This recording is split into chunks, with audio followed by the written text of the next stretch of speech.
सियासत। नमस्कार, स्वागत है आपका। आप देख रहे हैं दोपहर की दो टूक। मैं हूं आपके साथ सुमित गुप्ता। राजस्थान में 9 साल बाद फिर विधान परिषद का मुद्दा चर्चा में आया है।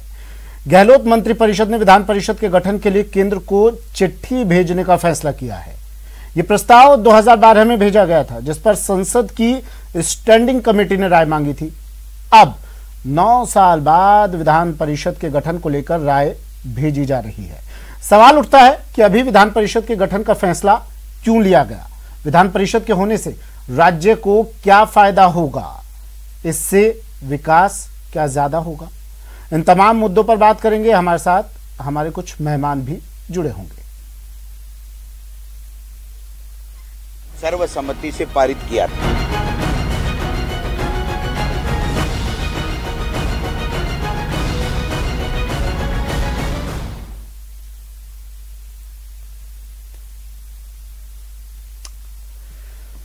तो विधान परिषद जरूरत या सियासत, बात करेंगे। हमारे मेहमान हमारे साथ जुड़ गए हैं। सुरेश चौधरी जी कांग्रेस से हमारे साथ जुड़े हैं। सुरेश जी स्वागत है आपका न्यूज 18 राजस्थान पर। मनीष पारिक जी बीजेपी से हमारे साथ जुड़े हैं। मनीष जी स्वागत है आपका भी सर। और वरिष्ठ पत्रकार अवधेश आकोदिया जी भी हमारे साथ जुड़ गए हैं। स्वागत है अवधेश जी आपका भी। नमस्कार।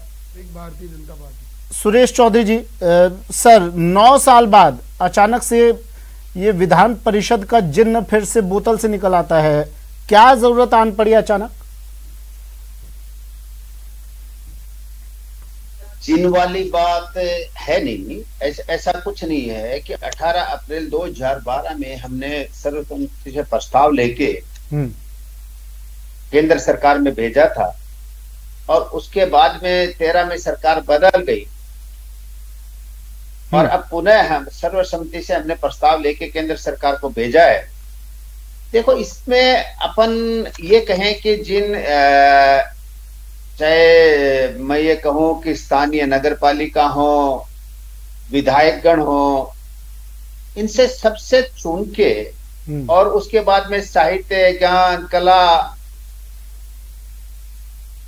समाज सेवी जी, इन सब लोगों का प्रतिनिधित्व होता है। और इसमें अध्ययन करने वाले 3 वर्ष से अध्यापन कराने वाले शिक्षकगण, स्नातक के 3 वर्ष से करने वाले लोग, इन सब का प्रतिनिधित्व इसमें होता है। और इससे और आज के परिप्रेक्ष्य में जैसे जिस तरह का माहौल चल रहा है उसमें अपर हाउस होता है, विधान परिषद होता है, तो काफी लोगों को प्रतिनिधित्व भी मिलता है और एक चुने हुए लोगों के एक संख्या भी बढ़ती है। तो सब साइड से ठीक है।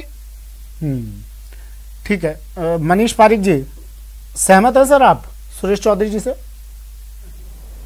नहीं, मैं कह रहा हूं ये जो कुल मिला के बात है वो ये है कि केवल जिन्न को निकाल रहे हैं, कोई बात नहीं है लोगों का संतोष को दबाने के लिए और अगरबत्ती की खुशबू लेने के लिए मिट्टी का तेल जला रहे हैं। सबसे बड़ी बात है कि मिट्टी का तेल जला के चंदन की खुशबू नहीं पाई जा सकती। जैसे हमारे उपनेता विपक्ष ने आज पूरा डिटेल में कहा है, माननीय राजेंद्र सिंह राठौड़ जी ने, कि जो 2012 की राय अब दे रहे हैं, तो खाना पूर्ति कर रहे हैं, जो असंतोष हुआ है मंत्रिमंडल बनाने की बात को लेकर, उसको दिखाना चाहते हैं, दबाना चाहते हैं। कोई इसका सब्सटेंस इसमें नहीं है। और सबसे बड़ी बात है कि ये फिजिबल पॉसिबल नहीं है। ऐसा हमारे प्रदेश अध्यक्ष सतीश पूनिया जी ने कहा है कि it is not practically possible. जब इसकी फिजिबिलिटी नहीं है उस समय इसकी बात कर रहे हैं। कितना लंबा प्रोसीजर है कि इसको राज्यसभा में, लोकसभा में पारित होना पड़ेगा। और जब प्रस्ताव पहले ले गए थे उसके बाद क्यों राय नहीं दी, उसका अभी तक व्याख्या नहीं करी है। ये बताएं तो सही है बात।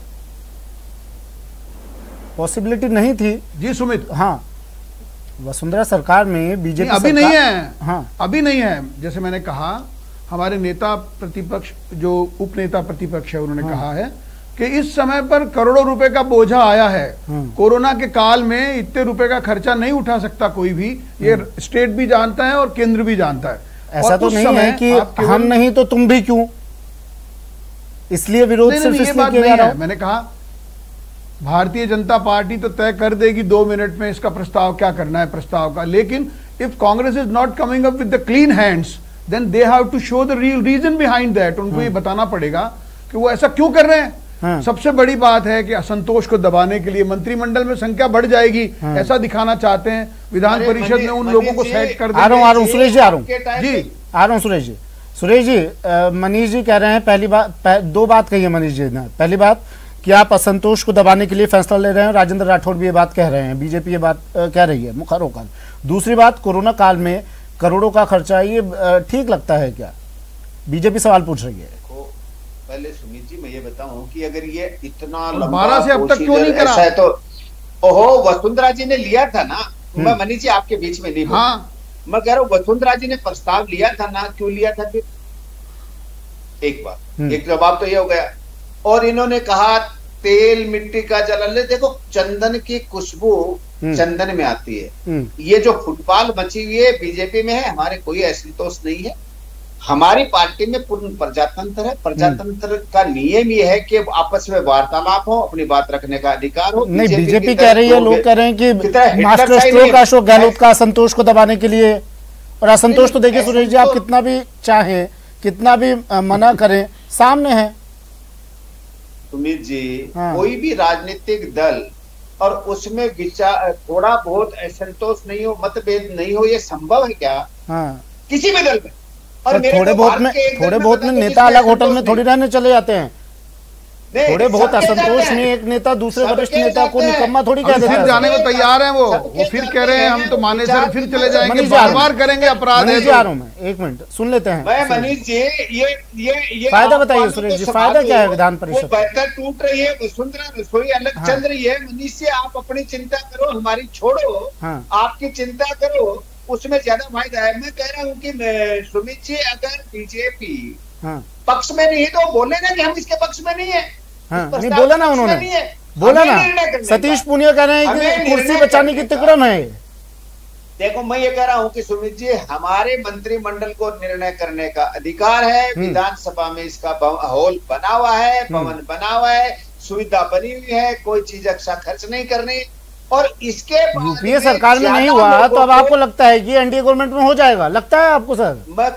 मैं कह रहा हूँ कि जितने लोगों को प्रतिनिधित्व राजनीति में दिया जाता है, बताइए ना सुरेश जी। अवधेश शर्मा आ रहा हूँ 2 मिनट में आपके पास। सुरेश जी, यूपीए सरकार के वक्त नहीं हुआ, अब कैसे संभव लग रहा है आपको?